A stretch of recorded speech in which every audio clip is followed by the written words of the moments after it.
بسم الله، الحمد لله والصلاة والسلام على رسول الله. أخذنا في الدرس الماضي أسئلة 5. Bismillahirrahmanirrahim. Buga çeyinki sabakta biz 5 sorunu aldık. لماذا ندرس التوحيد؟ Emnege tavhid öğrendik. لماذا ندرس هذا الكتاب؟ Emnege bu kitapты öğrenip жатабыз. ما هي الأصول الثلاثة باختصار؟ Kıskaça aytkanda 3 негиз деген эмне? ما الفائدة من هذه الدراسة؟ Bul kitapты öğrөнгөндөн эмне пайда алабыз? قلنا محتوى هذا الكتاب أقسام 5.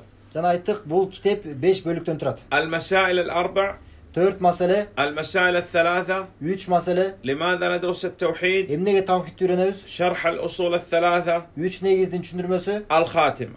жана kitaptын аягы. الآن نبدأ بالدرس الأول. Эми биз биринчи сабакты баштайбыз. المسائل الأربع. 4 masale. هذا القسم الأول. Bul kitaptın birinci bölügü. المسائل الأربع هذه جمعت في سورة العصر. Ушул 4 masale Asır сүрөсүндө камтылган. وهي المسائل الأربع. أولا العلم.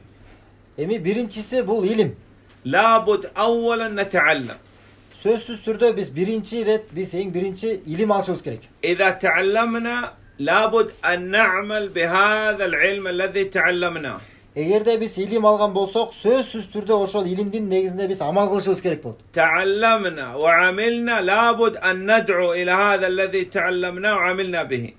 Эгерде биз илим алган болсок, андан соң ага жараша амал кылсак, сөзсүз түрдө ошол илим алып, амал кылып жүргөн нерсеге биз сөзсүз түрдө дават кылып чакырышыбыз керек башкаларды. ولابد أن نصبر أولا على طلب العلم.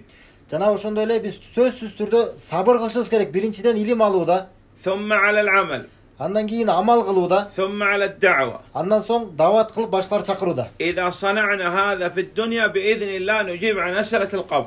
Эгерде биз бул дүйнөдө ушул нерселерди аткара турган болсок, Аллахтын жардамы менен биз сөзсүз кабырдагы суроолорго жооп бере алабыз. إذا ما هي المسائل الأربع؟ Демек 4 маселе деген эмне экен? العلم، Биринчи илим, ثم العمل، экинчи амал, ثم الدعوة، үчүнчү дават, ثم الصبر. төртүнчү сабырдуулук.